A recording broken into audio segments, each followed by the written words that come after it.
Let's settle for the details now. The National Democratic Congress is warning of reprisal attacks in self-defense if what they describe as unwarranted attacks being unleashed on society by the invisible forces, a vigilante group associated with the NPP, does not cease. Leader of the NDC, Kofi catalogues attacks of state installations, including the Flagstaff House, which have come under attack by alleged NPP supporters who are demanding immediate employment from this institution. He asks also that international community, the civil society and the media should not blame the NDC in the process. We can watch this. Friends of the media, I crave your indulgence to catalogue a few of the worrying breaches that have come to our attention.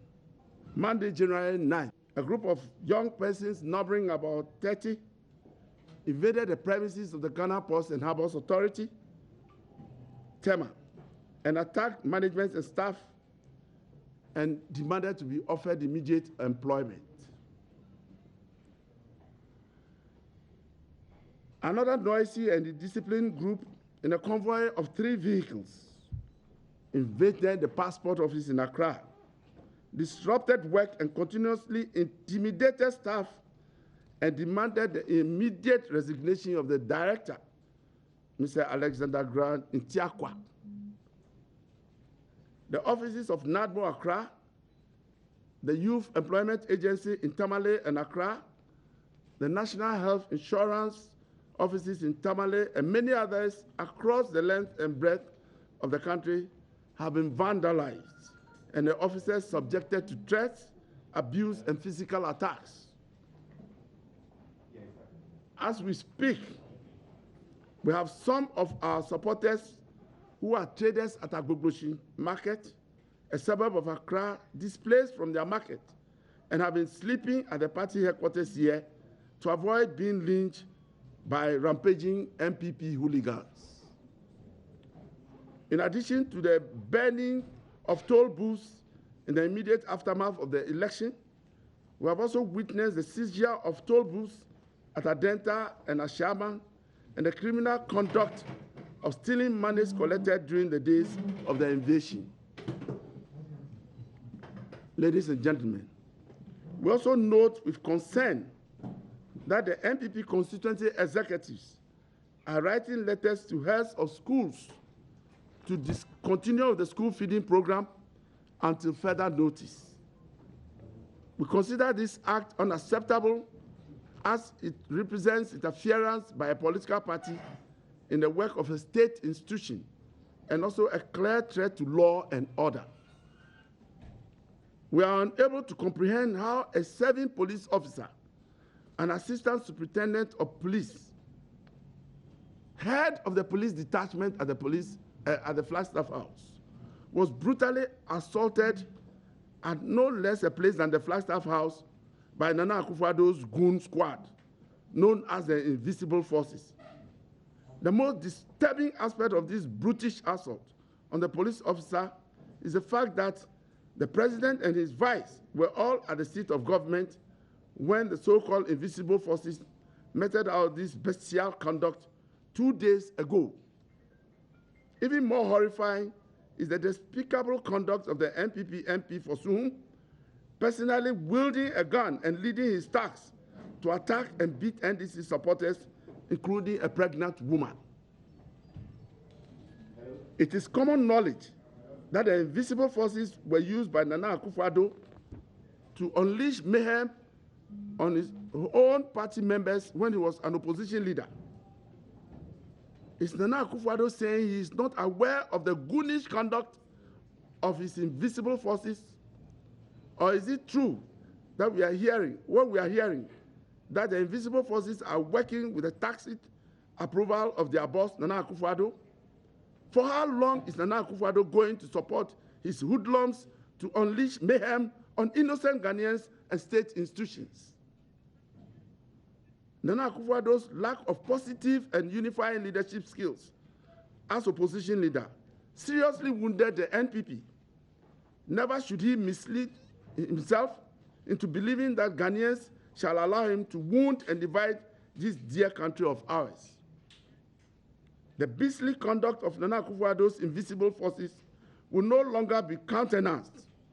We are calling on civil society, religious bodies, the media, and the international community not to blame the NDC if the unacceptable conduct of Akufo-Addo's invisible forces leads to reprisal attacks.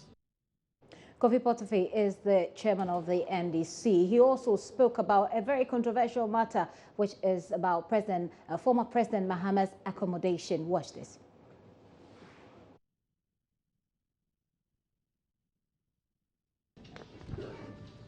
Ladies and gentlemen of the media, now the issue of the brouhaha over the accommodation for former President Mahama.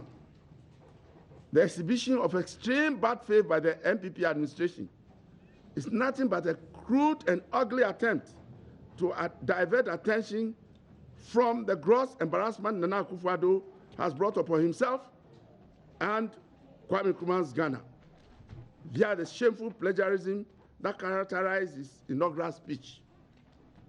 We wish to assure Nana Akufo-Addo that no amount of bad faith he exhibits will wipe away the heaps of shame and disgrace he has brought upon himself and Kwame Nkrumah's Ghana. Indeed, Nana Akufo-Addo is better off apologizing to the good people of Ghana for his improper conduct of intellectual dishonesty and academic fraud, rather than continuing to show bad faith after a rather smooth transfer of authority of state to him. Ladies and gentlemen, these acts and many others that have come to our attention but may not have gained prominence represent a veritable threat to the stability of Ghana. As a party that has held power for 8 years, we have worked assiduously to build very solid foundations for peace, unity, stability, growth, and development. Never shall it be the desire of the NDC to destroy the solid foundation and legacy we have bequeathed to the NPP. That is chairman of the NDC there again, Kofi Potofei, talking about the controversial issues concerning former President Mahama's accommodation. And if you will recall, President Mahama has requested to keep his current accommodation as part of his retirement package. Of course, the governing NPP has come out to say that the request has not been granted as yet, as many have been made to believe. We'll be engaging party leaders on this particular matter in a few minutes, but let me bring in the Peace Council, who we can get raised right now on the telephone line. Sheikh Armiao Saibu. Hello, sir. Thank you very much for your time. Yeah, thank you very much for the opportunity. Okay. I believe that you're following the development after President Akufo-Addo was inaugurated. You followed the issues about seizures, about attacks on state installations here and there. And today, we've heard the NDC come out to say that they actually put their members on high alert. Have you followed it, sir? Yes, I have followed the. And what is the Peace, right? What is the Peace Council's position on this? Well, let me quickly say that I'm not a member of the Peace Council. I speak for the National Chief Imam and I belong to CODIO Advisory Board. But okay, we have been talking about peace generally in the country before, during, and after the elections. Okay, please go ahead, so I think it's pressed that probably I share some thoughts on the ongoing development. I'm not aware of the latest development with respect to the press conference by NDC, but I have followed the unfortunate development of some attacks on government installations and seizures of some office by some activists of the NPP, which is now in power. I think just immediately following the declaration of results, we had some of those things. And I think that it is very bad. We need to condemn it. We must understand that at the end of each election, anyone who is pronounced as our president is the president of our country. Now, anyone who belongs to the opposition remains a citizen of Ghana. We want to keep Ghana in perfect cohesion and harmony and be of support to the president who has just been sworn into office so that he can succeed. But these things that we are doing give a certain sense of a certain cyclical wave of hatred and bitterness that has characterized our politics. There must come a time when we say to ourselves, enough is enough.